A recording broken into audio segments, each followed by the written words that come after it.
Assalamualaikum warahmatullahi wabarakatuh. Pembahasan pendidikan guru penggerak angkatan 5 dengan tema menumbuhkan budaya positif dan restitusi. Surat 25 Agustus 2025. Yang terhormat Kepala SMA Negeri 1 Sumeneb, Wakasek Kurikulum SMA Negeri 1 Sumeneb, Wakasek Humas SMA Negeri 1 Sumeneb, Bapak Ibu Guru yang kami hormati. Hadirin yang kami hormati, marilah kita buka acara pada pagi hari ini dengan pembacaan Al-Fatihah.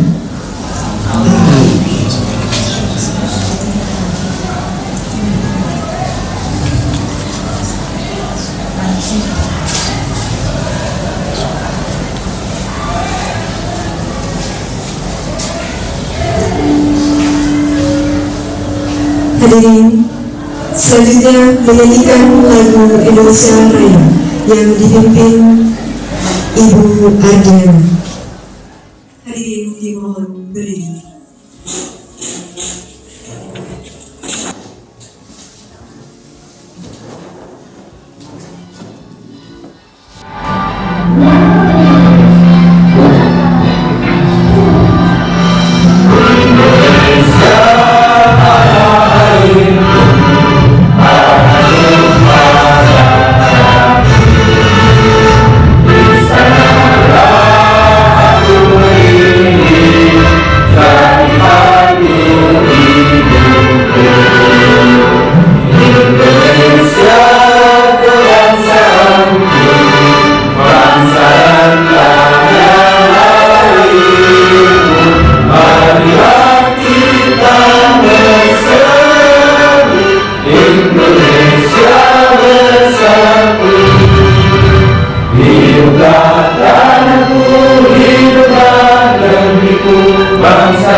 Hadirin dipersilakan duduk kembali.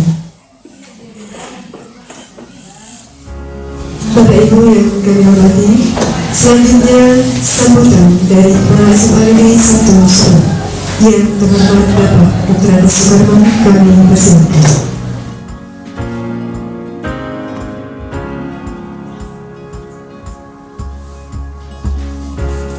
Bismillahirrahmanirrahim. Assalamualaikum warahmatullahi wabarakatuh. Bismillahirrahmanirrahim. Wasyukurillah walhamdulillah. Wala hawla wala quwwata illa billahil azim. Ya terhormat para wakil kepala sekolah yang hadir pada siang ini, Ibu Bapak Kepala Guru yang juga saya hormati. Pertama marilah kita mengucapkan syukur alhamdulillah karena pada siang ini kita semuanya masih diberikan limpahan rahmat hidayah serta hidayahnya, sehingga dengan tempat itulah kita pada siang ini dapat berkumpul untuk menyaksikan kami dua pertemuan ini semuanya masih dalam keadaan sehat walafiat. Ibu Bapak yang saya hormati, perlu saya sampaikan memang pada pagi hari ini ada agenda kegiatan. Yang pertama tadi jalan-jalan sehat dan dilahirkan dengan kebiasaan.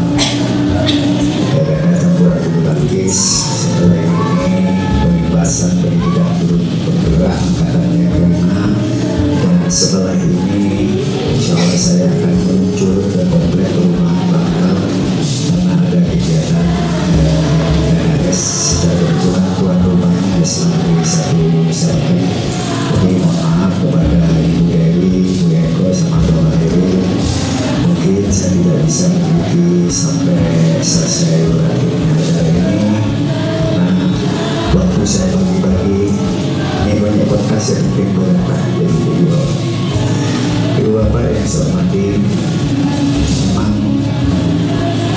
kemarin lusa mereka bertiga menghadap saya ingin menyampaikan tindak lanjut program kegiatan perebutan guru penggerak angkatan yang kelima, yang semula memang diawali pengimpasan itu di sekolah kita. Tapi barangkali sesuai dengan regulasi yang ada, mungkin barangkali nanti akan dilakukan di sekolah-sekolah yang lain. Jadi Ibu Bapak yang saya hormati, sehubungan ini adalah merupakan program dari GBK yang harus dilaksanakan oleh peserta guru penggerak, maka kegiatan ini wajib untuk dilaksanakan dengan durasi waktu maksimal 120 menit, minimal 60 menit, dan pengambilan video tidak boleh terputus-putus. Maka dari itu saya menyampaikan kepada Ibu Dewi dan kawan-kawan agar teman-teman yang ikut seleksi guru penggerak di angkatan ke-7 semuanya diundang. Bapak Rohman, mungkin Ibu Lian, mungkin Bapak Toto, kalau Bapak Anton kayaknya masih berdua antara PPG atau guru penggerak.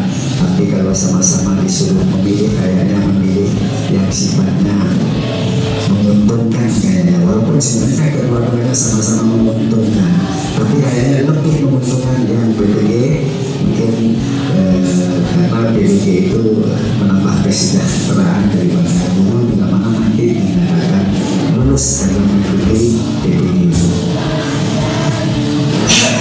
Ibu Bapak yang saya hormati, sehingga kami menyepakati bahwa pelaksanaan ini dilaksanakan pada hari Kamis pukul 10 walaupun waktu agak sedikit molor.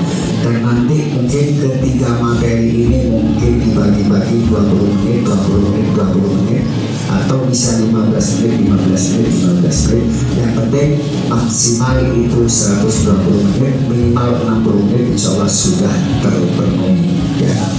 Mudah-mudahan dengan adanya penuntasan guru penggerak ini akan bermanfaat bagi kita dengan tema yang cukup bagus, menanamkan pendidikan budaya positif dan restitusi. Saya agak bingung memaknai restitusi itu seperti apa. Makanya dari nanti Ibu kira-kira di dunia pendidikan arti restitusi, penerapan restitusi itu seperti apa? Tapi menurut pemahaman restitusi itu kayaknya semacam bentuk sanksi yang harus diberikan kepada orang. Pemahaman saya. Tapi kalau di dunia pendidikan seperti apa? Nanti kita simak penjelasan dari teman-teman Bapak Heri dan kawan-kawan.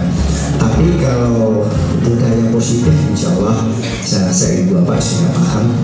Budaya positif itu mungkin di mana sekolah harus menanamkan kultur budaya yang memiliki nilai-nilai yang positif dan itu tertanam pada jiwa siswa.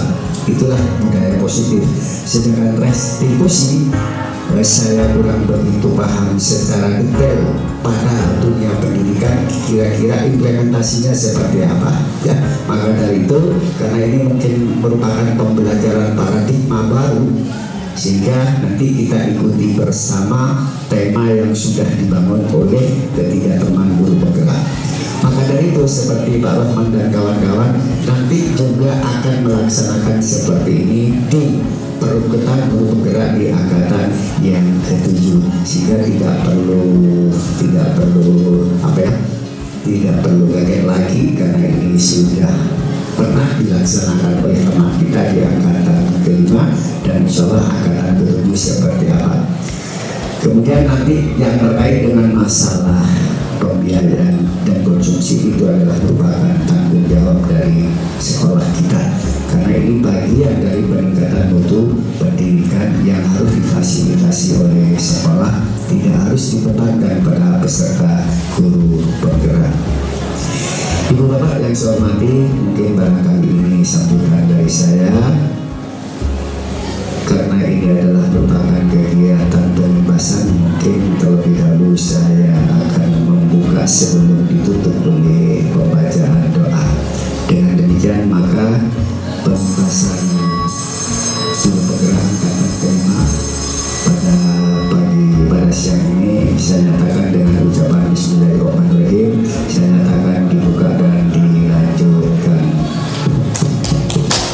kasih, semoga semuanya bermanfaat dan insya Allah ini adalah belajar bersama, bukan berarti Bapak Hairil, Bu Dewi dan Bu Eko itu adalah di atas segala-galanya. Tentu ini adalah merupakan belajar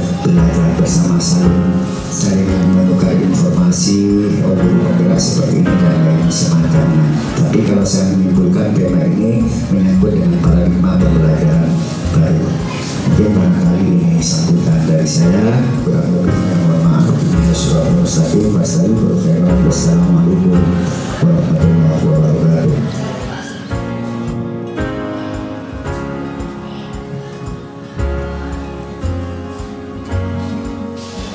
Hadirin yang kami hormati, demikianlah tadi sambutan sekaligus pembukaan dari Kepala SMA Negeri 1 Sumeneb. Disampaikan terima kasih.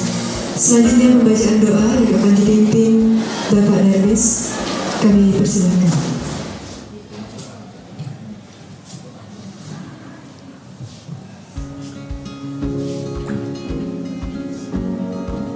Assalamualaikum warahmatullahi wabarakatuh.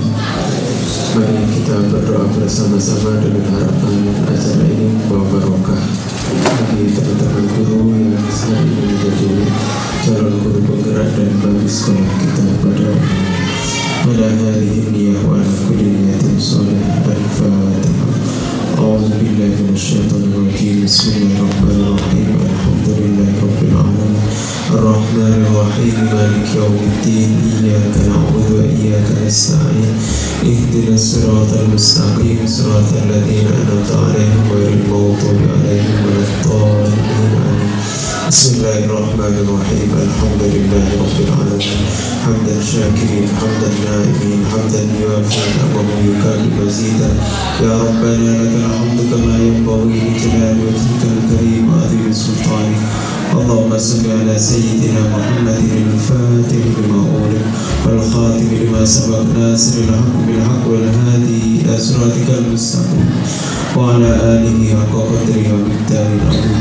Allahumma iftah lana qulubana futuhal arifin waj'alna min ulama'ikal amilin al-mukhlasin. Allahumma jammilna bil afiyati was salamah wa aqimna bit taqwa wal istiqamah wa idna min mujibatin nadama fil hal wal mal innaka sami'ud du'a. Allahumma ij'al jam'ana hadha jam'an mubarakan marhuma wa tafarruqana min ba'dihi tafarruqan ma'suma wa la tad'a fina wa la ma'ana syaqiyyan wa la mahruma. Allahumma rabbana atina fid dunya hasanah wa fil akhirati hasanah wa qina adzabannar. Wa salamun alal mursalin walhamdulillahi rabbil alamin. Al-Fatihah.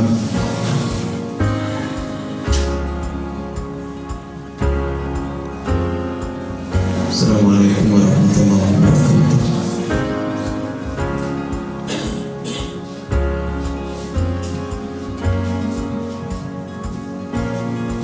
Hadirin yang kami hormati, demikianlah acara pembukaan pembebasan pendidikan guru penggerak angkatan kelima.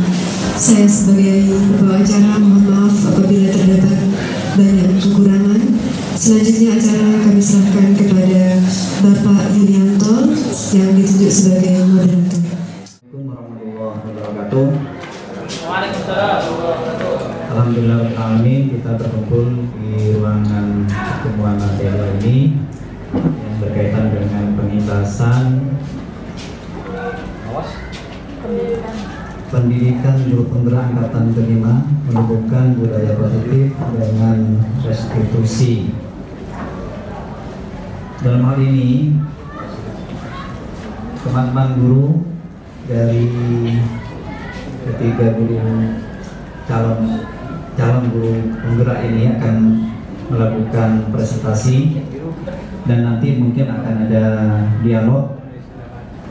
Apakah guru atau langsung semuanya, langsung presentasi dulu ya, semuanya dulu baru kita lakukan dialog ya.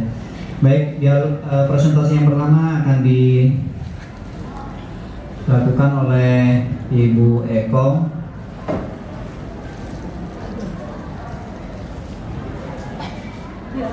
Materinya ada? Oh, yang satu ini ya. Ya ini ya. yaitu berkaitan dengan disiplin positif, nilai kebijakan, teori motivasi, hukuman, dan restitusi. Kepada Ibu Eko, disilakan.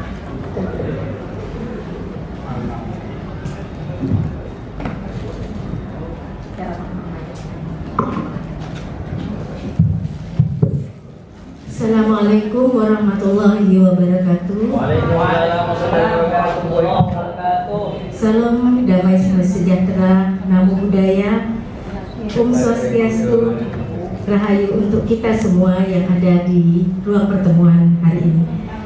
Bapak Ibu yang kami hormati, mohon izin saya untuk menyampaikan sharing apa yang saya dapatkan di pendidikan guru penggerak. Bukan berarti saya di sini adalah guru yang paling pintar atau guru yang paling hebat, tetapi dalam hal ini kita sama-sama belajar, sama-sama terus belajar untuk meningkatkan diri kita, pengetahuan kita, untuk sama-sama niat untuk meningkatkan kualitas pembelajaran di sekolah kita.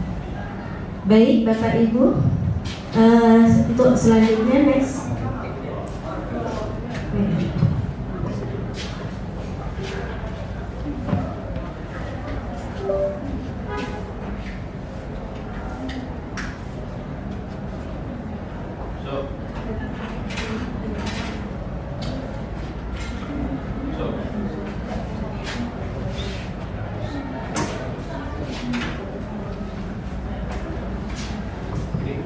Perkenalkan, saya Eko Yuliansi, calon guru penggerak dari SMA N1 Sumeneb. Saya akan menyampaikan materi tentang disiplin positif, nilai kebajikan, teori motivasi, dan hukuman serta restitusi. Next.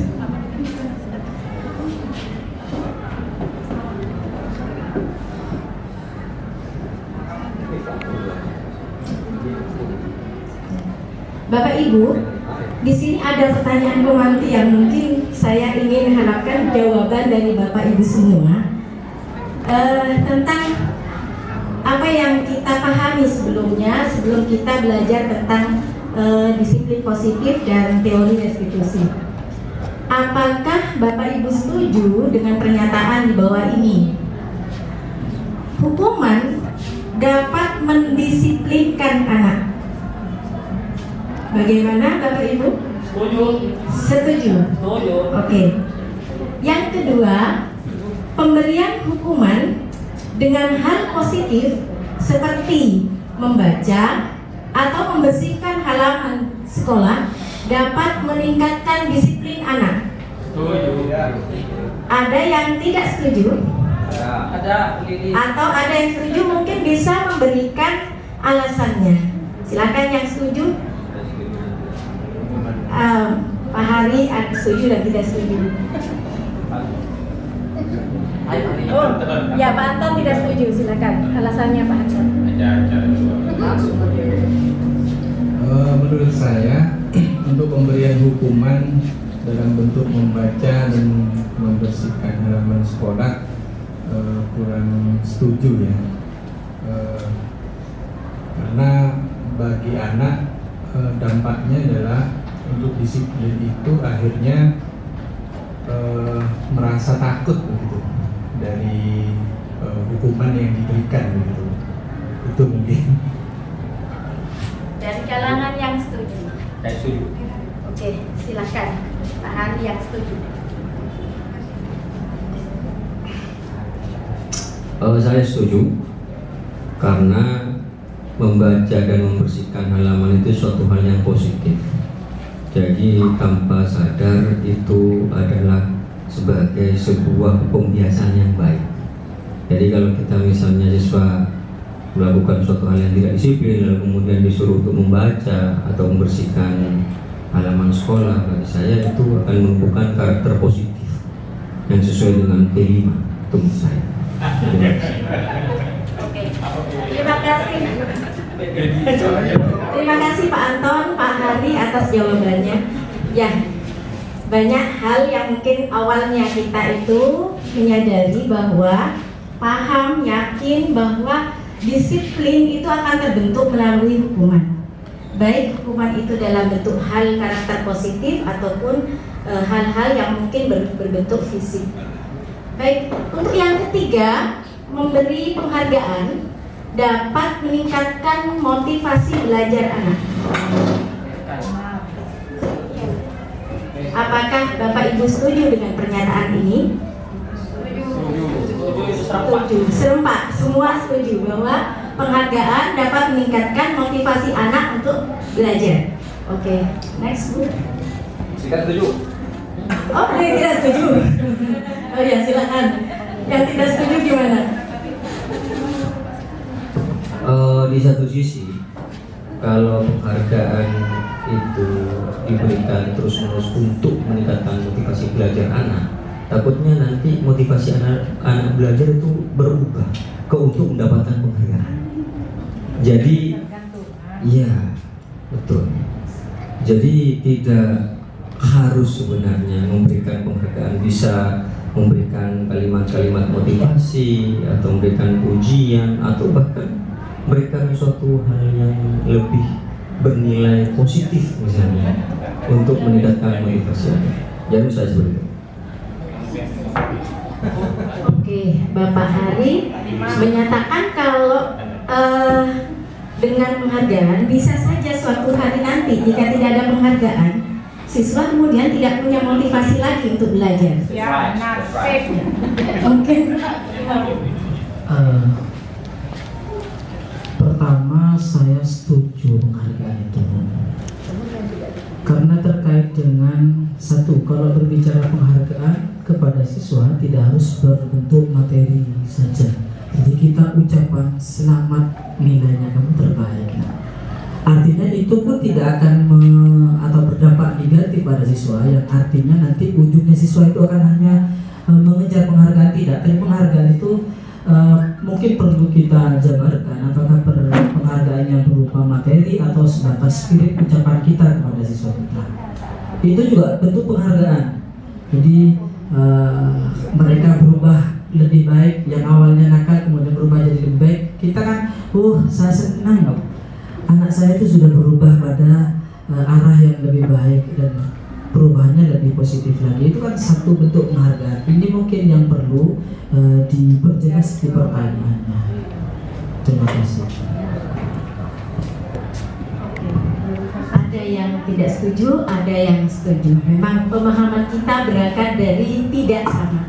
Kemudian kita belajar apakah penghargaan itu akan banyak manfaatnya terhadap peningkatan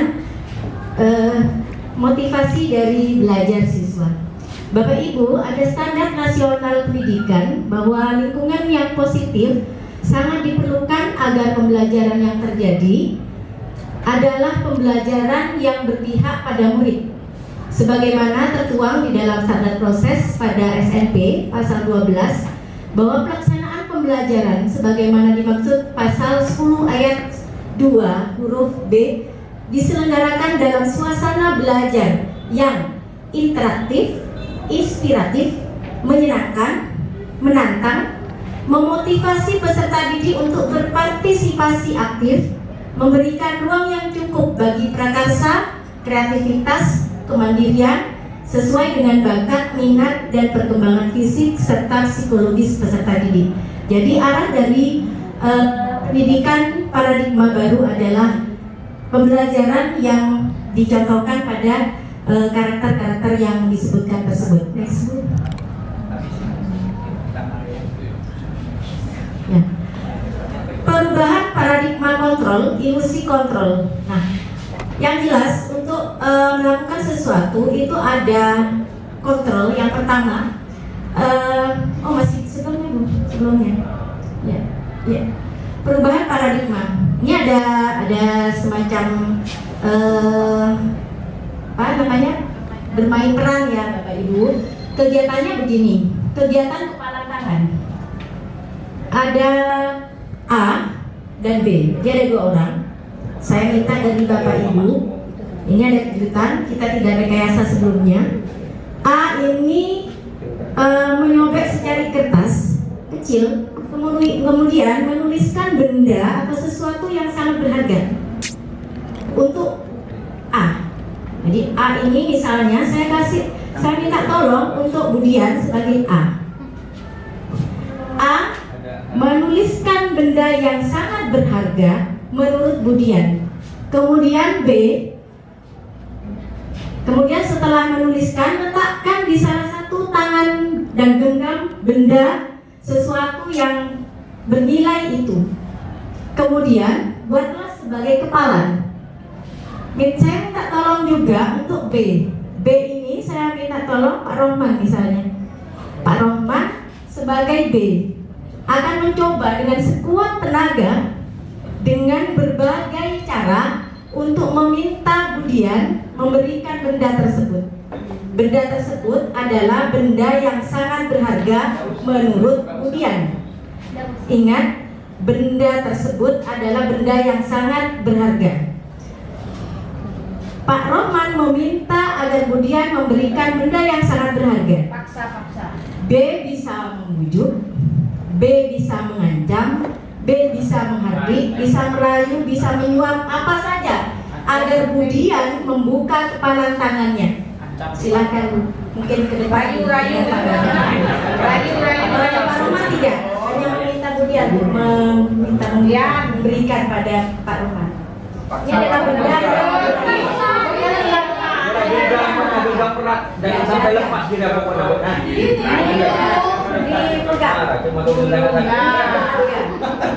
Pemberian ya, Pak Rohman rayu dibuka dengan cara apapun. Rayu.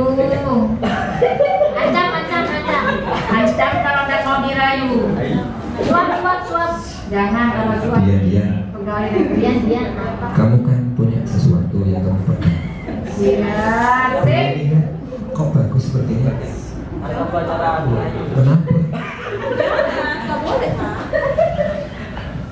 Nanti dapat uang sebentar.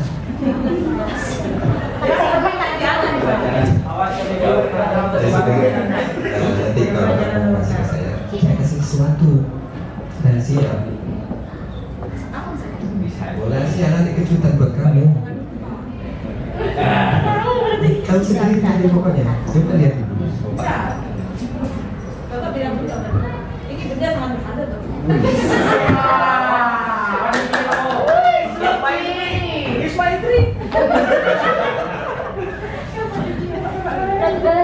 Gimana ya? Saya pengen lihat. Ya sudah pulang aja Pak. Nanti di jalan kamu sakit. Tidak boleh. Kemarin dia caranya supaya bisa lihat aja. Saya kan punya kamu. Masa gak boleh sih? Suami saya nggak boleh.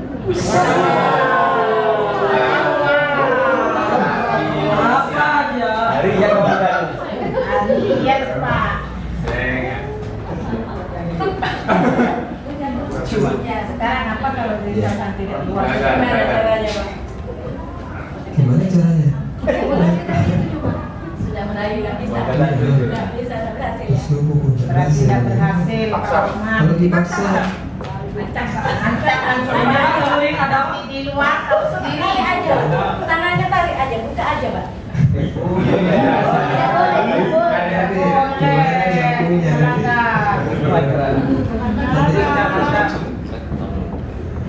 Ayo.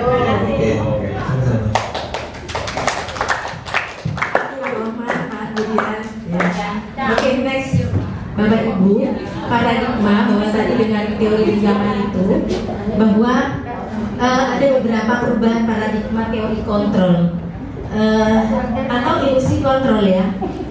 Ilusi bahwa guru itu mampu mengontrol murid.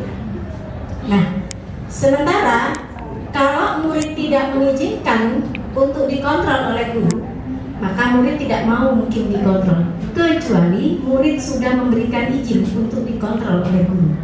Jadi dengan kesadaran dirinya mau dikontrol oleh guru. Yang kedua, ilusi bahwa kritik dan membuat orang merasa bersalah itu dapat menguatkan karakter.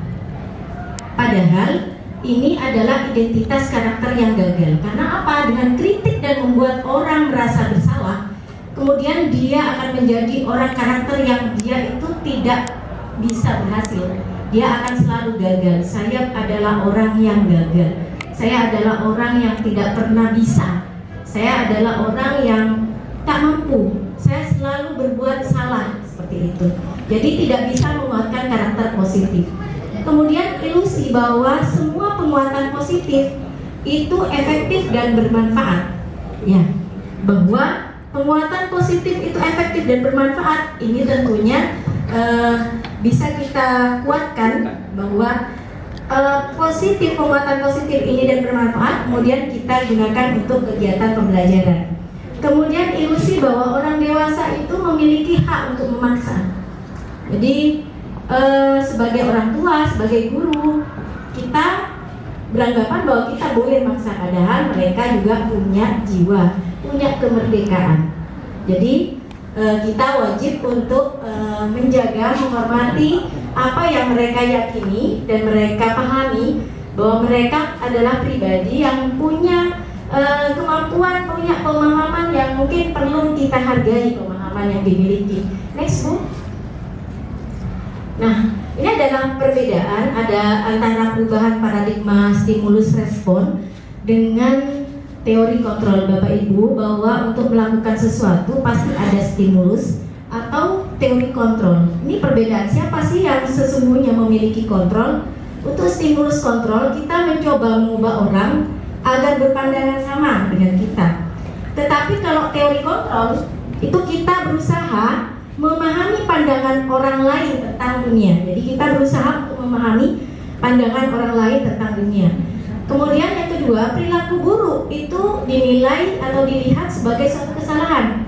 Sedangkan teori kontrol, semua perilaku pasti punya tujuan.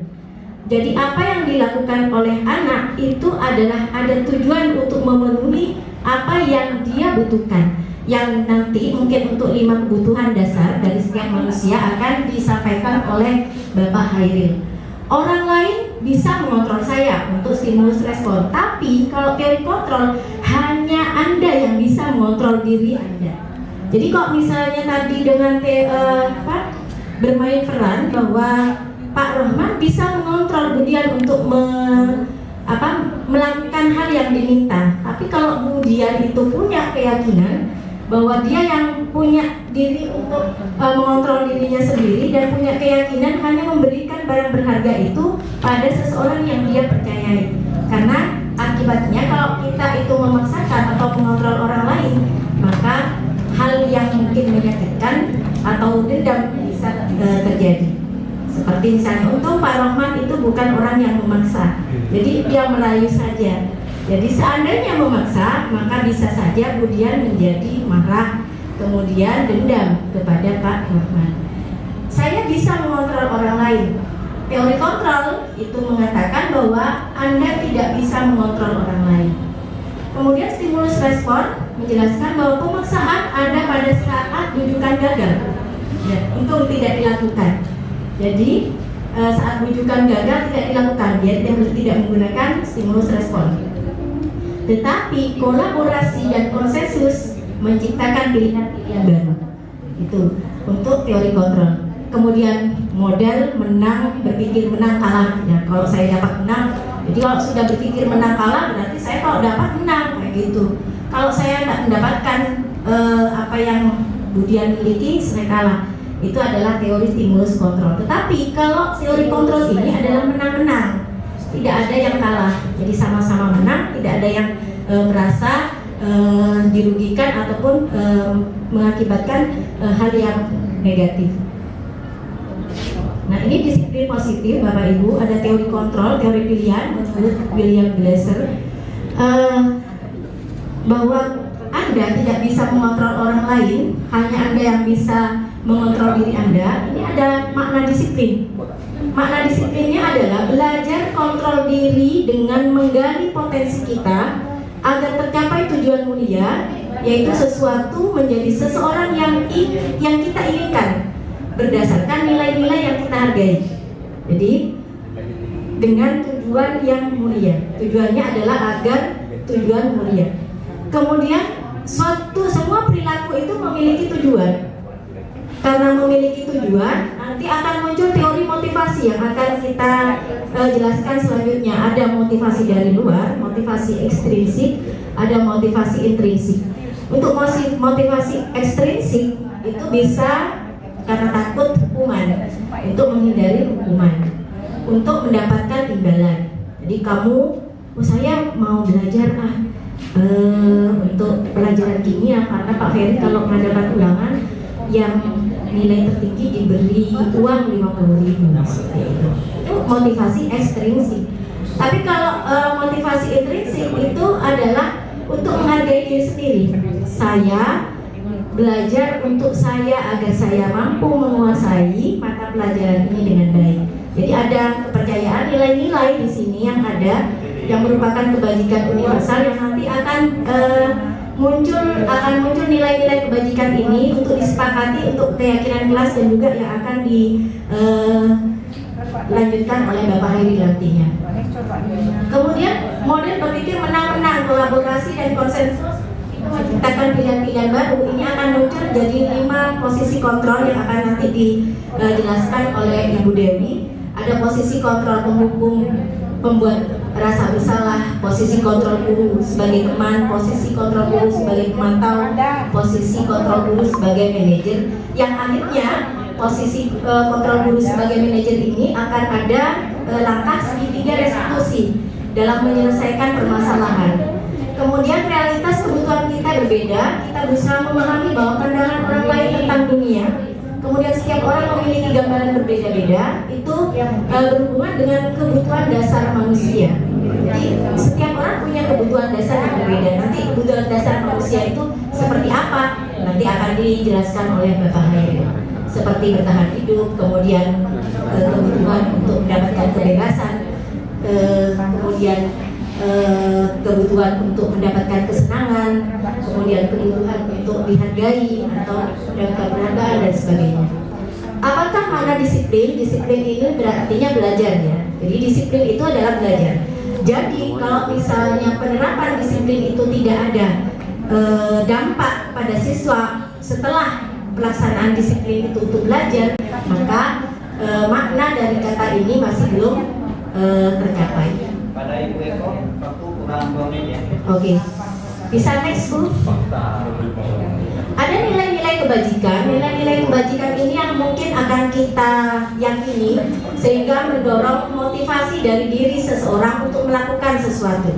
Jadi motivasi internal ini yang harus kita tumbuhkan. Bagaimana caranya? Dengan disadarkan dengan nilai-nilai kebajikan yang ada. Ada teori motivasi yang mungkin tidak kita sudah pelajari. Ada motivasi eksternal, yaitu untuk menghindari hukuman. Kemudian motivasi eksternal yang kedua untuk mendapatkan imbalan. Motivasi internal yang ketiga adalah motivasi internal untuk menghargai diri sendiri, bahwa saya akan menjadi orang yang seperti apa bila saya melakukannya. Jadi saya akan belajar, saya akan menjadi orang yang sukses jika saya belajar, jika saya belajar dari apa yang terjadi, dari apa yang saya pelajari dan mengambil hikmah atau pengetahuan yang positif. Next, ada hukuman, konsekuensi dan restitusi. Yang tadi kita ada hukuman, ada pertanyaan pemati tentang hukuman bahwa bisa menentukan disiplin seseorang. Apa sih itu hukuman atau konsekuensi? Hukuman dan konsekuensi ini adalah tindakan terhadap suatu pelanggaran pada umumnya. Dalam menjalankan peraturan apapun ataupun keyakinan kelas ataupun sekolah, bila mana ada suatu pelanggaran, tentunya sesuatu harus terjadi. Untuk kita perlu meninjau ulang tindakan penegakan peraturan atau keyakinan kelas atau sekolah kita selama ini. Lanjut, Bu. Nah, ini adalah perbedaan dari hukuman, konsekuensi, dan restitusi. Kalau hukuman biasanya sesuatunya itu yang menyakitkan harus terjadi. Misalnya kalau terlambat kamu lari keliling lapangan padahal terlambat. Kalau konsekuensi sesuatu yang harus terjadi. Misalnya kalau terlambat kamu konsekuensinya apa? Itu diminta siswa yang menjelaskan mau apa. Kemudian kalau restitusi merupakan pilihan. Jadi pilihan-pilihan yang akan nanti dijelaskan tentang segitiga restitusi dan praktiknya oleh Bu Dewi. Kemudian hukuman itu biasanya menimbulkan tidak nyaman untuk murid. Dalam jangka panjang murid bisa dendam terhadap guru yang menghukum. Kemudian kalau konsekuensi juga menimbulkan rasa tidak nyaman untuk murid dalam jangka waktu pendek. Tapi pada saat setelah siswa menyadari, mungkin siswa akan merasa nyaman. Kemudian restitusi itu menguatkan murid ya, dalam jangka waktu yang lama. Ya, jadi dia mendapatkan pelajaran bahwa dia mendapatkan motivasi intrinsik, sehingga pada jangka waktu yang lama dia menyadari, oh iya ya, saya harus misalnya belajar dengan rajin. Ternyata saya dulu kok nggak belajar, saya menyesal seperti itu. Jadi akhirnya dia mendapatkan pelajaran bahwa kita membutuhkan belajar. Murid akan tersakiti. Saya kira waktunya sudah habis ya. Baik Bapak Ibu, untuk restitusi dengan segitiga restitusi nanti akan dijelaskan oleh Bu Dewi. Yang jelas tentang hukuman, kemudian konsekuensi dan restitusi sudah kita bedakan tadi. Bahwa dalam jangka panjang restitusi akan menghasilkan hal yang positif. Kalau hukuman itu dalam jangka panjang itu bisa menghasilkan hal yang negatif, misalnya dendam, marah, dan mempunyai pemikiran negatif terhadap seorang guru dan sebagainya. Kalau konsekuensi mungkin hanya dalam jangka pendek saja menghasilkan hal yang bersifat negatif. Terima kasih. Mungkin itu saja yang akan saya sampaikan. Selanjutnya tentang kebutuhan dasar dan keyakinan kelas akan disampaikan oleh Bapak Hairil. Kepada Bapak Hairil, monggo.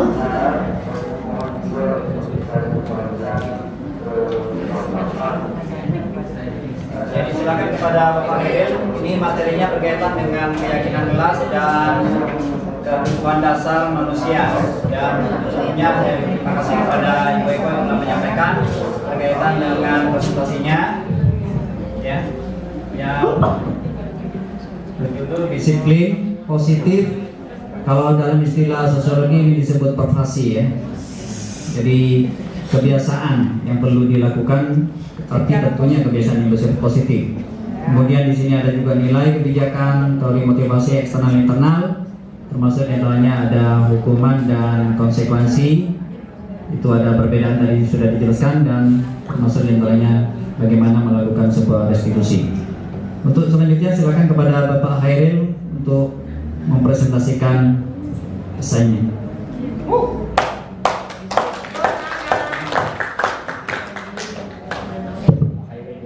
Terima kasih. Assalamualaikum warahmatullahi wabarakatuh.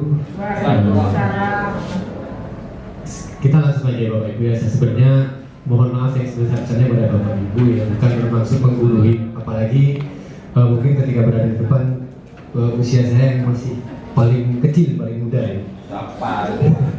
Cuman memang ada kelebihan yang saya miliki dan ada kekurangan ya. Kekurangannya rambut, kelebihan ya kita dalam konteks pengibasan kali itu ya di balik perilaku mereka. Jadi mungkin sekedar contoh, kemarin ketika kami menemukan siswa bermasalah di kelas, setelah diberikan konseling oleh Bu Dewi, baru kami tahu bahwa ternyata memang si anak ini kurang kasih sayang, butuh pelarian, sehingga dia ketika di kelas itu berusaha untuk mencari perhatian dari teman-temannya. Nah, kita lihat ya bahwa dari seluruh tindakan manusia itu memiliki tujuan tertentu, dan usaha-usaha terbaik yang dilakukan akan selalu berupaya untuk mendapatkan tujuan-tujuan tersebut. Lalu apa sih yang menjadi kebutuhan dasar kita atau menjadi kebutuhan dasar manusia? Yang pertama itu adalah kebutuhan untuk bertahan hidup, Bapak Ibu ya. Jadi survival. Bagaimana kita akan bertahan hidup? Nah, kita lihat bahwa kebutuhan ini yang bersifat fisik, fisiologis, makan, pakaian, kemudian minum, kemudian bersekolah. Itu adalah bentuk-bentuk upaya kita untuk mempertahankan hidup. Kemudian di situ ada kasih sayang dan rasa diterima. Nah, mungkin kita semua pernah mungkin merasa insecure atau tidak percaya diri dengan potensi yang dimiliki ya. Misalnya, saya sebetulnya bisa, tapi kita nggak sadar karena kita merasa kita berbeda dengan yang lain, akhirnya kita merasa tidak diterima. Nah, ini sebenarnya kebutuhan dasar kita supaya kita bisa diterima dan mendapatkan kasih sayang. Kemudian yang berikutnya di situ ada penguasaan. Ini secara naluriah Bapak Ibu ya. Kita memang ingin menguasai orang-orang lain. Jadi berkaitan dengan kekuatan-kekuatan atau power yang kita miliki, kemudian untuk kita tampilkan supaya kita mendapatkan pengakuan atau eksistensi diri. Kemudian yang berikutnya ada kebebasan. Kita semua pasti ini bebas, tetapi kebebasan yang dimaksud ini bukan kebebasan yang tanpa aturan, ya. Jadi memang di situ ada otonomi yang dimaksud. Kemudian kita berjiwa mandiri, kemudian memiliki pilihan dan mampu mengendalikan arah. Nah, ini bukan berarti pas bebas nggak ada aturan, ya. Merdeka semerdeka-merdekanya. Jadi mungkin ketika kita memahami implementasi kurikulum merdeka, ya pokoknya bebas. Kurikulumnya apa? KTSP, kurikulum terserah sampean pelaksanaannya. Misalnya. Karena apa? Kita bingung mau diapain. Nah, kemudian yang berikutnya kesenangan. Ada kalanya memang kita ini kan butuh tertawa, kemudian butuh tersenyum. Nah, ini ya. Jadi upaya-upaya ini adalah kebutuhan dasar dari kita sebagai manusia. Yang berikutnya di sini kita lihat bahwa 5 konsep kebutuhan dasar manusia ini tidak hanya berlaku bagi anak-anak, ternyata juga diperlukan oleh manusia dewasa, termasuk guru. Nah, hati-hati. Ini mungkin bekal bagi kami, dan suatu saat ketika ada yang ingin jadi pemangku kebijakan, mohon dipertimbangkan bahwa kebutuhan itu tidak hanya ada pada murid, tetapi juga ada pada guru. Jadi dalam setting sekolah, tenaga pendidik dan tenaga kependidikan, itu memang harus diperhatikan kebutuhannya juga. Fasilitas ya, mungkin juga itu terkait kesenangan juga itu ya, terutama. Kalau saya terutama yang kesenangan. Nah, kan JJS ya. Iya, kita tertawa, Pak. Karena bahkan berpikir coba 2 minggu sekali kan enak. Nah, yang berikutnya ya, menurut Dr. William Glasser ya, dia melihat bahwa kapasitas untuk melakukan perubahan itu sebenarnya ada pada diri kita. Yang mungkin sebenarnya kita ini berpotensi, tetapi kita tidak sadar. Nah, itu yang banyak terjadi, Bapak Ibu. Jadi bahwa sebenarnya kalau kita bisa mengidentifikasi apa kebutuhan kita. Jadi misalnya seseorang itu membutuhkan eksistensi atau keberadaannya butuh diakui, butuh penguasaan, maka akan dilihat potensi apa yang dimiliki. Jadi saya kira Bapak Ibu ketika mengendalikan pengelolaan kelas itu kan juga membutuhkan identifikasi tentang penguasaan. Jadi apakah nanti akan menggunakan ancaman, tekanan, rayuan? Itu contoh potensi-potensi yang harus kita gali. Ya kalau nggak bisa sangar kan nggak mungkin. Mungkin bisa melakukan pendekatan persuasif, didekati. Kan nggak mungkin kita langsung ketika siswa salah gamparin, bisa dipidanakan. Jadi kita akan melihat perilaku perubahan pada perilaku positif itu munculnya dari diri kita, bukan dari orang lain, tetapi diutamakan atau diupayakan harus yang berasal dari motivasi intrinsik. Caranya seperti apa? Identifikasi terlebih dahulu. Apa sih potensi-potensi yang kita miliki? Nah, lanjut pada keyakinan kelas. Ini yang menarik, yang materi baru kami dapatkan. Ternyata di penerapan kurikulum merdeka mungkin diharapkan ya, bagaimana kita membangun kesepakatan bersama ya. Kemudian bagaimana kita harus mewujudkan kondisi seperti itu yang mengutamakan menghindari hal-hal yang berpotensi pemberian sanksi atau hukuman. Istilahnya dibedakan, jadi mungkin sudah diganti dengan restitusi dan sebagainya. Tetapi akan lebih menjadi menarik ketika budaya positif ini diawali dari pembentukan keyakinan kelas. Nah, di sini ada pertanyaan ya, kenapa sih ketika kita berjalan di hutan belantara harus menggunakan sepatu? Ya, ini pada saat berjalan di hutan belantara, kenapa kita harus menggunakan sepatu? Kok nggak nyeker? Nah, jawabannya kan demi keamanan. Berarti kita sudah mengidentifikasi. Terpaksa nggak kita harus bersepatu? Nggak. Kemudian yang berikutnya, mengapa kita harus mengikuti aturan vaksinasi bagi kita? Contoh kemarin, vaksinasi COVID misalnya, sampai bisa kemana-mana. alasannya karena tidak bisa kemana-mana. Itu katanya, ya ini yang dimaksud tekanan, jadi beda ya. Yang pertama itu muncul karena kesadaran, yang kedua karena tekanan, ancaman dan sebagainya. Ya, saya sendiri juga demikian ya Bapak Ibu. Hingga vaksin yang tahap 2 semua Bapak Ibu SMA 1 sudah divaksin, cuma tinggal saya. Hingga muncul ancaman dari petugas puskesmas, kalau Bapak tidak ke puskesmas, kami yang dari puskesmas akan ke sekolah. Masa mau vaksin 1 orang?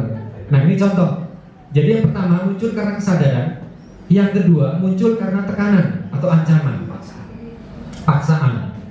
Yang menjadi pertanyaan itu kan ada dua hal yang berbeda. Satu muncul karena kesadaran, kemudian dua karena ancaman. Lalu yang ideal yang mana? Tentu saja yang ideal itu adalah yang pertama. Kalau ideal, wah yang kedua mungkin kita hidupnya biasa dipaksa. Jadi sehingga kita tidak bisa menikmati kebebasan. Padahal kebutuhan dasar kita itu adalah kebebasan. Dan memang seperti itu.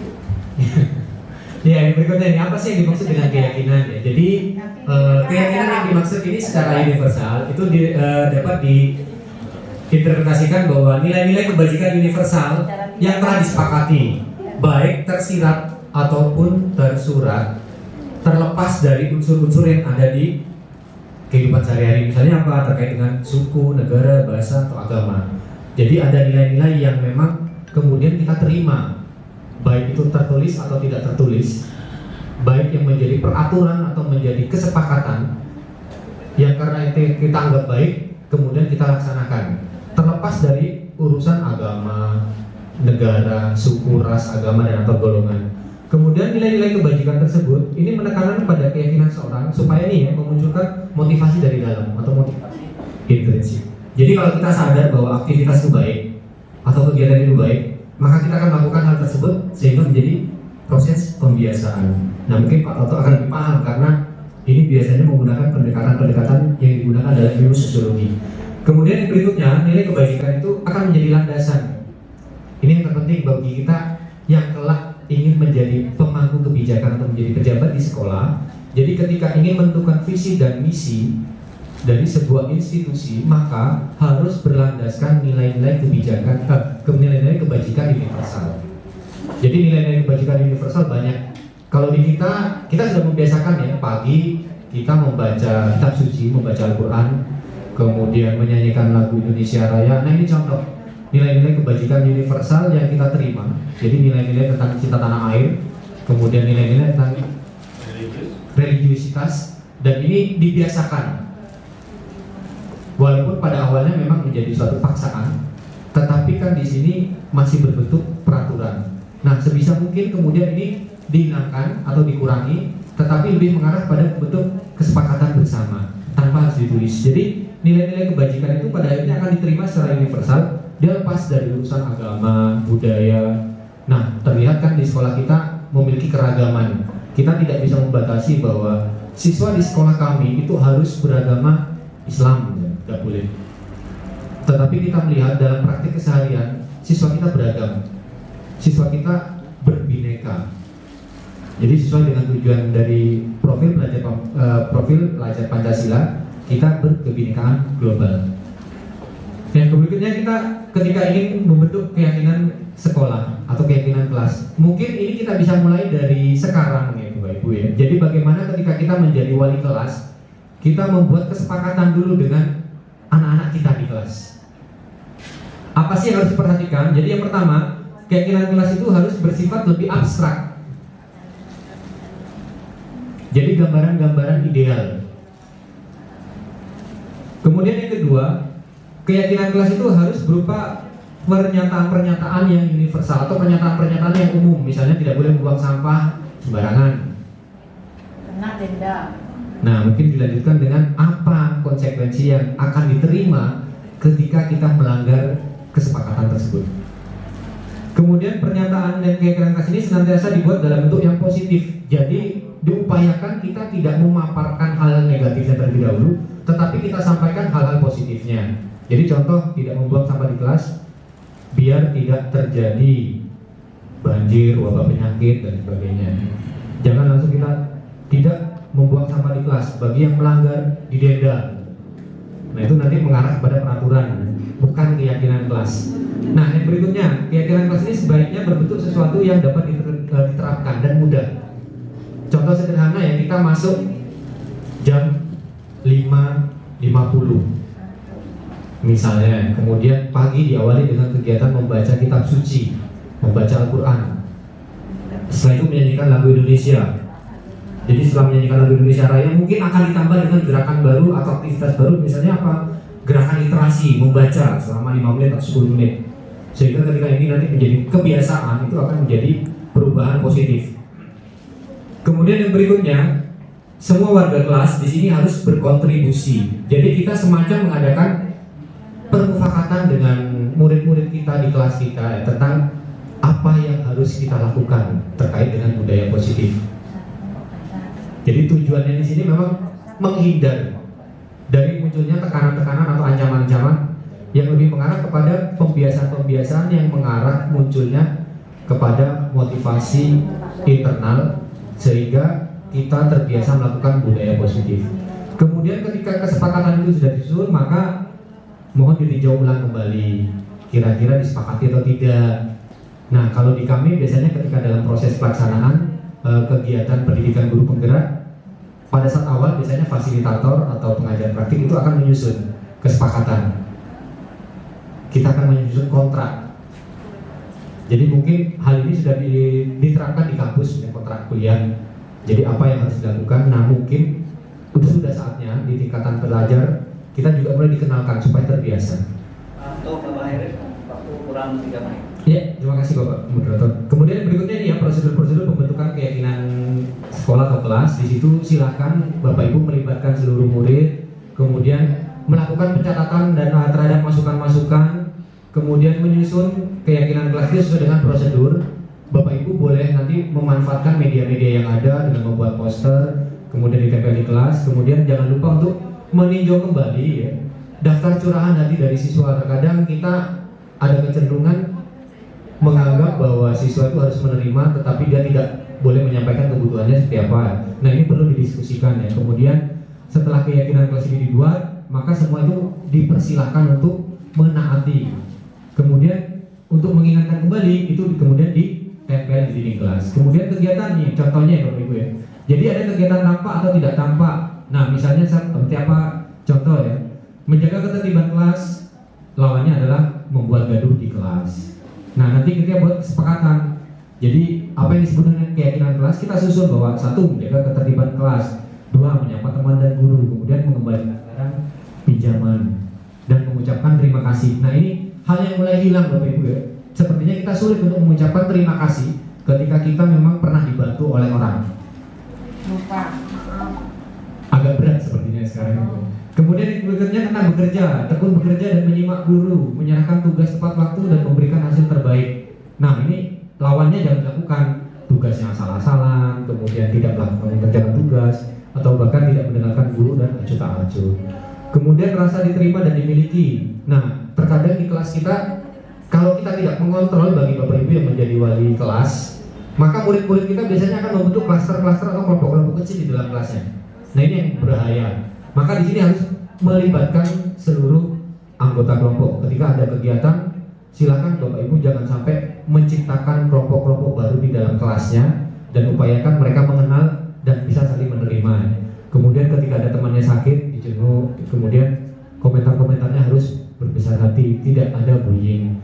Nah, yang berikutnya ini kegiatan kita Bapak Ibu ya, tugas guru.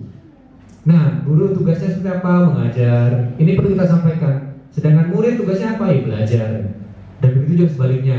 Kemudian guru tugasnya bukan untuk menyakiti atau disakiti. Walaupun yang terjadi faktanya kita banyak disakiti, misalnya. Nah, ini perlu disampaikan, tidak boleh ya, untuk melahirkan sikap saling menghormati. Memaksakan kamu untuk belajar, kita sebenarnya tidak memaksa, karena ini harus muncul dari kesadaran. Karena kalau di rumah itu sudah menjadi tanggung jawab antara anak dengan orang tuanya. Kalau hanya belajar di sekolah atau di kelas, anak itu ada kecenderungan dia hanya akan melakukan pekerjaan tersebut karena tertekan. Nah, ini perlu kerjasama memang dengan wali murid. Kemudian merapikan barang. Ya, terima kasih. Dan ini mungkin ini saja yang dapat saya sampaikan Bapak Ibu ya, atas keterbatasan waktu. Kami mohon maaf yang sebesar-besarnya. Terima kasih atas perhatiannya. Wabillahi taufiq wal hidayah. Wassalamualaikum warahmatullahi wabarakatuh. Waalaikumsalam.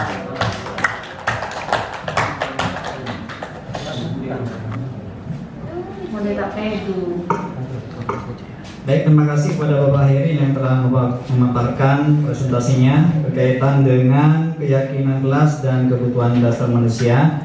Kalau saya sebutkan untuk sementara, ini berkaitan dengan sifat preventif yang dilakukan oleh Pak Khairil, yaitu bagaimana bisa membuat siswa menjadi yakin, dan itu tentunya dilakukan melalui proses kesepakatan antara guru dan murid melalui fakta integritas yang dilakukan di awal pembelajaran. Saya kira itu, dan termasuk diantaranya untuk memenuhi kebutuhan dasar manusia yang beliau itu mengambil dari teorinya Maslow ya.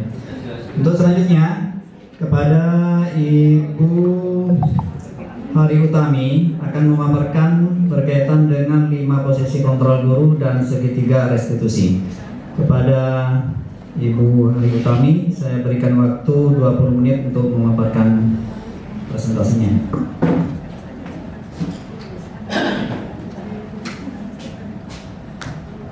Assalamualaikum warahmatullahi wabarakatuh. Assalamualaikum warahmatullahi wabarakatuh. Sepertinya ada yang ngantuk ya, Pak Amin ya. Ngantuk ya. Baik, sebelum kita mulai dulu sambil menunggu slide ya, kita explaining dulu ya.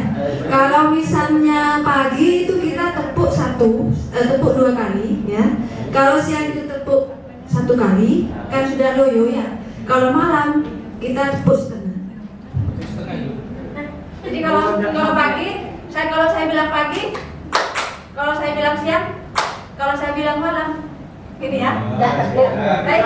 Sekarang saya siapkan dulu. Nanti saya akan ngomongnya ini apa? Tidak akan berurutan. Jadi saya pengen lihat fokus apa tidak. Siap. Baik. Tepuk siang. Tepuk malam. Tepuk pagi. Siang. Malam. Pagi. Siang. Malam. Ya, bagus.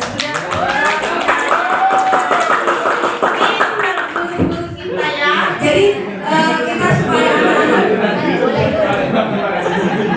terutama di jam siang ya, hal-hal seperti itu SBK itu perlu kita terapkan kepada anak-anak kelas. Jadi anak-anak tidak ngantuk. Baik, sekarang di sini saya sharing saja karena kita sebenarnya sama-sama sudah sama-sama memahami. Mungkin ada ilmu-ilmu baru yang perlu kita sampaikan. Di sini ada 5 posisi kontrol guru dan segitiga restitusi. Sudah pernah mendengar segitiga restitusi? Sudah pernah mendengar 5 posisi kontrol? Mungkin pernah membaca. Lanjut Ibu.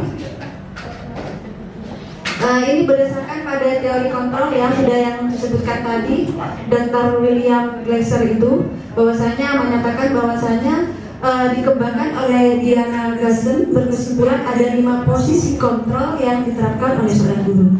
Next, ini dia ke atas. Nah, 5 posisi kontrol itu ada 5, ada penghukum, ada pembuat rasa bersalah, ada teman, dan ada memantau. Baik, biar tidak ngantuk lagi, saya mau praktek aja. Siapa yang mau jadi murid, saya jadi gurunya. Siapa yang bersedia? Anton. Hukum. Jadi hukum di sini guru itu menghardik, menunjuk, membentak, kemudian verbal dan fisik. Mendendam, jadi anak jadi dendam, jadi berontak, kemudian kepada guru jadi benci, dan motivasinya eksternal. Siapa yang mau jadi muridnya? Pak Hari. Pak Hari. Jangan terkecapean. Pak Fikri ya, Pak Fikri ya. Ayo Pak Fikri. Sama saya. Simulasi ya. Karena ini kalau kita tidak praktekkan, nanti kita tidak akan memahami seperti apa sih sikap kita. Apakah sikap saya seperti ini selama jadi guru? Ya. Ini kasusnya terlambat ya Pak Fikri ya. Dari mana? Olahraga. Kan sudah sekarang jam berapa sudah? Iya, main bola. Main bola kan sudah masuk. Terus kamu maunya apa sih? Hah? Main-main. Oh begitu ya, marah sama guru kamu ya? Hah? Astagfirullah. Baik, sekarang begini kamu. Sini. Apa saya mau nampak HP-nya? Udah bawa HP. Gini aja nah. Kamu keliling lapangan, kan sudah olahraga lagi 3 kali. Kalau kamu besok tetap seperti itu, nanti akan ada sanksinya lagi yang lebih berat. Paham? Ya, tunggu Pak Fikri. Fikri, itu adalah contoh guru penghukum. Siapa yang merasa begitu ya? Tidak ada ya di sini ya? Alhamdulillah. Penghukum itu juga bisa juga dikatakan dia itu memberikan walaupun biasanya dengan kata-kata yang kasar dan anak-anak itu merasa benar-benar takut. Ini di sini ada tentatif. Sebenarnya saya butuh kesiswaan. Makanya tadi bilang ke Pak Karman, Pak tolong Pak kesiswaan hadirkan di sini. Ternyata sudah. Ini ketua tim tertib. Yang mulia. Baik, lanjut. Membuat merasa bersalah. Saya contohkan. Di sini suara cenderung tenang, ya. Kemudian gurunya itu biasanya lembut bicaranya juga, seolah-olah memandang dirinya itu kepada murid itu menderita. Itu membuat kesalahan. Kemudian murid merasa bersalah sehingga dia tidak mempunyai identitas gagal. Saya praktekkan ya. Sini. Kenapa kamu terlambat? Ketiduran. Aduh nak, kan kamu sudah tahu. Ibu ini sudah setiap hari piket di sini. Kamu terlambat terus. Kamu udah tahu. Kamu udah takut apa? Ya ini, ibu ini takut dimana kepala sekolah. Ini tadi. Nanti kalau ditegur Pak kasih kesiswaan gimana? Ibu lah. Gimana kamu itu? Kamu udah merasa ini ya sama ibu. Udah kasihan ya nak? Kasihan. Terus kamu kok begitu kepada ibu? Nanti saya dimarahin sama Pak Hasan ini. Tapi saya harus berusaha ini. Ya? Maaf. Fikri kelihatan merasa bersalah tidak? Tidak, maaf. saya tuh. Ya itu, dia secara spontanitas bilang maaf terus. Nah itu responnya anak yang selalu kita menganggap kita merasa bersalah, anak ini akan merasa saya tidak ada gunanya. Dia akan menarik diri dari lingkungan. Saya kok disalahkan terus. Loh, nanti kalau misalnya saya terlambat terus nanti Bu Dewi itu nanti dimarahin sama Pak Hasan. Nah, dia merasa bersalah. Itu adalah contoh guru pembuat merasa bersalah, posisi kontrolnya ya. Yang ketiga, kita bermain peran lagi ya Pak Fikri. Posisi kontrol sebagai teman ya. Sebagai teman seperti apa? Ini dia. Sini, kenapa kamu terlambat? Dari kantin. Aduh nak, kan kamu ibu sudah bilang kemarin yang terlambat saya. Terus gimana kalau kamu diharap? Tidak tahu. Gimana kamu kan sudah janji sama Bu Dewi? Lapar, ya sudah ada. Nanti kali kamu makan dan ada apa ya.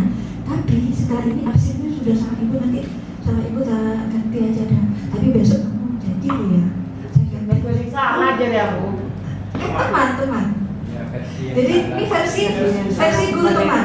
Gimana sih punya ada salah satu guru SMA 1 begitu. Saya pernah pada saat saya jadi guru BK, dia selalu melindungi anak dengan membuatkan surat kepada murid. Loh, ini siapa? Ternyata salah satu guru di sini. Ibu pernah gitu. Iya. Jadi menganggap murid itu temannya. Bahkan akrab sama orang tua. Jadi ketika anak melakukan kesalahan, ini dia. Rumah guru itu ramah ya, bersih dan kurang, hangat, senang, akrab dengan murid. Kemudian ininya pikirnya jadinya kan tergantung kepada saya, tergantung kepada tidak akan ada Pak itu. Banyak sama orang tuanya itu dikasih mulut gurunya.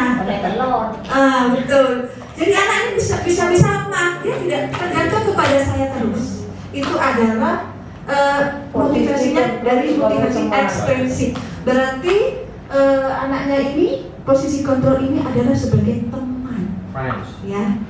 Biar tahu. Lanjut. Yang keempat, sebagai pemantau. Saya beri contoh. Fikri sini. Kamu tahu tidak? Sekarang ini jam berapa? Jam 11. Masuk sekolah. Kamu terlambat jam berapa maksudnya? Tahu kamu kan peraturannya? Tahu. Apa nanti poinnya di buku saku? 10 poinnya ya. Sudah tahu kamu konsekuensinya? Kamu kalau terlambat dapat poin 10. Iya. Terus apa yang kamu lakukan? Terlambat. Jadi kamu besok tetap akan mendapatkan poin begitu? Enggak. Jadi kamu tahu konsekuensinya kan? Kalau kamu terlambat maka kamu dapat poin. Kalau seterusnya maka poin kamu akan meningkat. Nah, ini adalah pemantau. Pemantau ini memang memang nadanya datar, tidak marah-marah, juga tidak so akrab. Tetapi pemantau ini lebih pada berbekal pada data. Jadi berbekal pada hitam di atas putih. Pasti ada kata-kata konsekuensi. Kamu kalau sudah terlambat, apa kamu konsekuensi? Atau kamu nanti jadi apa? Oh, saya nanti terlambat. Kamu nanti masuk terus gimana? Nanti kamu harus. Nah, ini anak-anak tidak punya pilihan. Itu namanya konsekuensi. Jadi menghitung konsekuensi dan hadiah. Kadang-kadang dengan reward. Itu tadi betul kata Pak Hari, ketergantungan. Kalau kita sering memberi reward kepada anak-anak, maka akan menjadi ketergantungan seperti itu.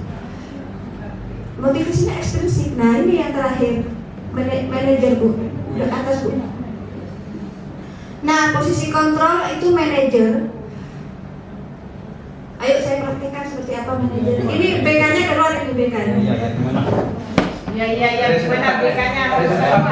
Ya. Fikri, ya. Kenapa kamu terlambat? Ketiduran. Kamu sudah tahu kan kalau misalnya masuknya jam berapa sekarang, jam 7 kan sudah masuk. Kenapa memangnya kamu tidak dibangunin apa tidur malam? Tidur malam. Jadi tidak ada yang bangunin.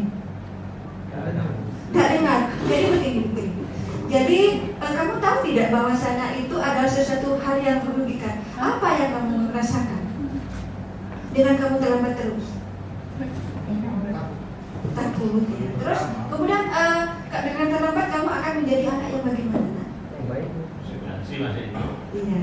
Jadi masih ada proses tanya jawab dan yang jelas kita tanya nilai-nilai keyakinan atau kebajikannya. Terus di dalam manajer itu kita tanya perilaku apa yang akan kamu ubah?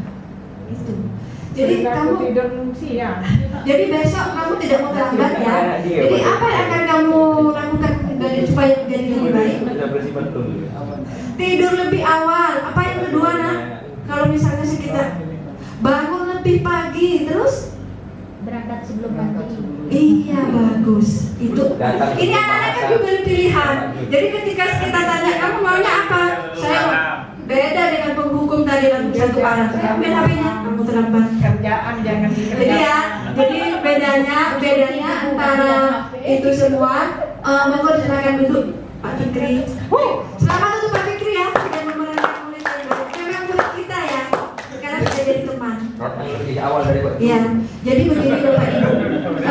Sebenarnya kita ini harus merubah paradigma atau mindset kita menjadi guru yang manajer. Nah, supaya menjadi guru yang manajer itu kita harus mengenal segitiga restitusi. Apa sih segitiga restitusi itu? Baik, iya. Jadi segitiga restitusi itu adalah proses menciptakan kondisi murid untuk memperbaiki kesalahan. Jadi jangan kita menyalahkan terus, tapi fokus pada solusi, sehingga dapat kembali kepada kelompoknya dengan karakter yang lebih kuat. Jadi tidak merasa lemah, tidak berdendam dan sebagainya. Next. Dapat kembali.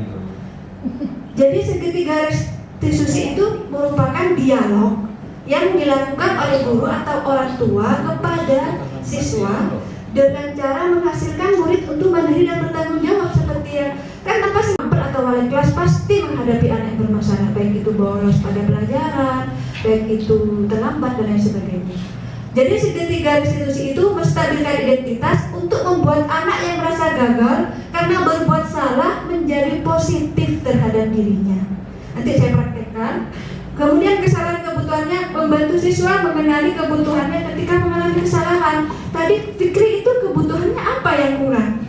Oh ternyata anak ini dia kebutuhan kesenangan. Kan tadi katanya Pak Haidar ada kesenangan ya Pak, kebutuhan kasih sayang, apa lagi Pak?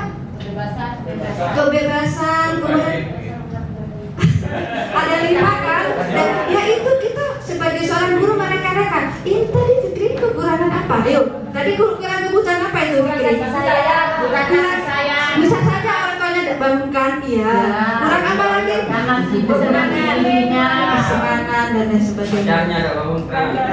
Menanyakan keyakinan. Ini yang penting adalah anak melihat kesalahannya dihubungkan dengan norma-norma sosial yang mendasari untuk berinteraksi dengan orang lain. Jadi saya tadi tanya ke Fikri, kamu kenapa? Iya Bu, jadi kamu kenapa tadi? Berarti saya tidak menghargai waktu ini dan lain sebagainya. Jadi anak muncul pikiran sendiri seperti itu. Lanjut. Nah, ini ya. Ini kata-kata segitiga restitusi. Jadi langsung saya praktekkan. Minta tolong Ibu kemudian jadi ini saya ya. Duduk aja Bu, duduk. Bawa kursi aja 2. Biar saya praktekkan. Karena ini hampir-hampir sama dengan kursi sih sebenarnya. Makanya saya bagian ini. Ayo kemudian satu lagi. Jadi saya ini akan melakukan segitiga restitusi. Ya, sebenarnya ini sekarang sudah berhadapan dianggap menghakimi ya. Tapi sebenarnya agak kesini Ibu Dian. Jadi ketika kita memberitahu anak agak begini, ya. Kalau berhadapan kita seolah-olah menghakimi. Belakangin aja. Seperti ini. Nah, baik, ini masalahnya ya Bu Dian ya. 5 menit lagi. Iya, masalahnya ini Bu Dian, masalah apa biasanya yang sering terjadi di masalah bolos apa? Bolos ya, bolos tidak masuk pelajarannya Pak Toto, ya. Ayo silakan. Oh iya. Cuma jawab saya dari saya. Saya panggil Dian aja ya biar dia. Kemarin Ibu dapat laporan dari Pak Toto, kamu bolos karena BTHQ sudah berapa hari enggak? Iya. Yang saya ingat, saya terus masuk Bu. Seingat saya sih cuma 1 kali Bu saya tidak hadir Bu. Oh begitu, kamu merasa masuk. Tapi di datanya Pak Toto yang itu loh. Nah, oh masa ya Bu ya? Apa Pak Toto tidak tahu kalau saya hadir? Tapi terus saya biasa saya juga tahu Bu. Itu tapi ada balesnya kan? Iya. Oh 1 kali. Nanti saya cross check lagi dengan Pak Toto. Tapi kamu di situ kamu merasa salah nggak dengan bolos itu? Ya jelas Bu, masalahnya selama ini saya kan hampir tidak pernah melanggar peraturan Bu. Jadi yang saya tanyakan ke Bu Dian tadi itu namanya pertama menstabilkan identitas. Jadi Bu Dian harus tahu dulu apa kesalahannya. Oh ternyata bolos. Dia kan pertamanya ngeyel. Saya tidak mau ada menstabilkan identitas. Saya berarti kamu tetap salah kan kamu punyanya. Nah kemudian saya menstabilkan identitasnya Bu Dian. Saya bilang begini, baik nak. Jadi yang namanya manusia itu memang tidak luput dari kesalahan. Itu menstabilkan identitas. Setiap orang pasti melakukan kesalahan. Jadi menurut Ibu kamu ya namanya manusia Ibu juga pasti berbuat salah. Tapi setidaknya, nah saya langsung menuju kepada validitas kesalahan. Validitas kesalahan itu saya mau tanya apa alasannya Bu Dian ini kok bolos? Kenapa kamu kok melakukan bolos itu di BTHQ? Kemarin itu ceritanya saya itu mau masuk Bu, tapi ternyata tiba-tiba setelah saya mau masuk sepeda saya bocor Bu. Akhirnya ya itu Bu. Pagi-pagi kan nggak ada tukang tempel, saya kebingungan, orang tua juga sudah berangkat kerja Bu. Akhirnya ya sudah Bu, bolos seperti itu. Begitu ya. Jadi kamu faktor ketidaksengajaan ya Nak ya. Jadi ini faktor ketidaksengajaan. Baik. Berarti begini ya. Kalau memang faktor ketidaksengajaan itu adalah di luar skenario ya, di luar kita. Jadi menurut saya itu tidak masalah kamu seperti itu. Dan kamu misalnya supaya kamu tidak bolos, kamu harus bagaimana lagi? Maksudnya kan udah itu faktor ketidaksengajaan. Kalau suatu saat terjadi lagi, kamu akan memperbaikinya seperti apa? Ya, menurut saya Bu, semestinya malam hari itu saya sudah siapkan semuanya. Saya lihat selain menyiapkan pelajaran, mungkin saya juga harus melihat Bu, bagaimana mungkin sepeda motor saya. Khawatirnya pagi-pagi mau berangkat, ya tiba-tiba seperti itu lagi. Ini jadi pengalaman buat saya Bu. Sekali. Jadi kamu harus sadar, harus ngecek dulu malam-malam begitu ya. Ini namanya kalau dimaksud adalah paraprasa. Baik, sekarang begini, nanti jadi kamu nilai-nilai dari keyakinan yang kamu dapatkan apa dari hikmah yang kamu ambil dari masalah ini? Ya, sekarang saya jadi berpikir apa-apa itu harus dipersiapkan sebelumnya. Jadi kalau misalnya tidak dipersiapkan ya itu tadi akan ada mungkin resiko yang saya alami ya bolos tadi itu Bu. Semoga saja saya tidak akan mengalami lagi. Jadi kamu mau bertanggung jawab? Jelas Bu, saya tidak mau terlambat lagi, tidak mau dihukum lagi, tidak mau dikatakan bolos lagi seperti itu. Terima kasih ya, kamu termasuk anak yang bagus. Dan itu ya, sudah. Itu tadi adalah restitusi ya, karena atau praktik restitusi. Mungkin Bapak Ibu bisa mempraktekkan di kelas apa mau jadi penghukum, apa mau jadi pemerasa bersalah, apa mau jadi pemantau, apa mau jadi manajer. Tapi kalau di IKM itu yang diharapkan Pak Nadiem adalah kita menjadi manajer. Ya, seperti itu. Manajer, Dan ada pengecualian, nanti pertanyaan-pertanyaan saja ya. Baik, di sini next Ibu. Bu itu di atas. Jadi kita butuh empati. Ini ada kata-kata hikmah ya. Kita butuh empati lebih dari penghakiman. Butuh berbagi pendapat lebih dari penghukuman. Butuh solusi lebih dari sekedar kritikan dan makian. Karena yang lebih menyedihkan dari melihat seseorang yang berbuat kesalahan adalah melihat orang-orang yang memaki seseorang yang berbuat kesalahan. Kita kembali lagi. Ya, terima kasih, demikian dari saya. Mudah-mudahan bermanfaat. Mudah-mudahan kita akan menjadi guru-guru yang posisi manajer. Assalamualaikum warahmatullahi wabarakatuh.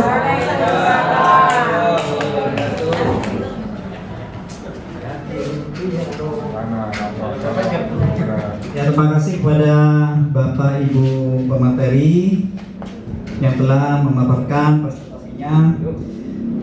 Alhamdulillah acara demi acara telah kita lalui, namun dari berbagai hal yang perlu kita sampaikan di sini saya simpulkan bahwa kita sebagai guru memang harus mempunyai keterampilan bagaimana bisa melakukan proses pedagogik, diantaranya seperti yang sudah disampaikan oleh ketiga penyaji tadi, yaitu melalui proses preventif yang pertama. Yang kedua, tentu kalau tidak bisa dilakukan itu harus dilakukan melalui proses represif, pemulihan. Tentu dengan berbagai cara, bisa melalui persuasif, bisa melalui koersif, bisa melalui pervasif, bisa melalui restitusi, atau melalui proses rehabilitasi tentunya. Nah itu berkaitan dengan materi yang ada di dalam sosiologi ya. Mungkin di dalam rehabilitasi ya kan. Aduh Pak. Apakah perlu dialog lagi? Bagaimana? Mungkin ada satu pertanyaan saja. Oh ya, silakan. Ini dari Bapak Wakasek ya, ingin berikan pertanyaan. 3 kata. Bismillah, terima kasih Bapak sekalian. Aplaus dulu untuk calon guru penggerak kita. Baik Bapak Ibu, saya ingin menstressing kembali untuk saya sendiri dan Bapak sekalian. Saya mengambil 5 poin penting yang disampaikan oleh beliau bertiga. Yang pertama tentang teori kontrol, tidak perlu saya jelaskan karena sudah jelas yang tadi. Terima kasih, kurang lebihnya mohon maaf. Assalamualaikum warahmatullahi wabarakatuh.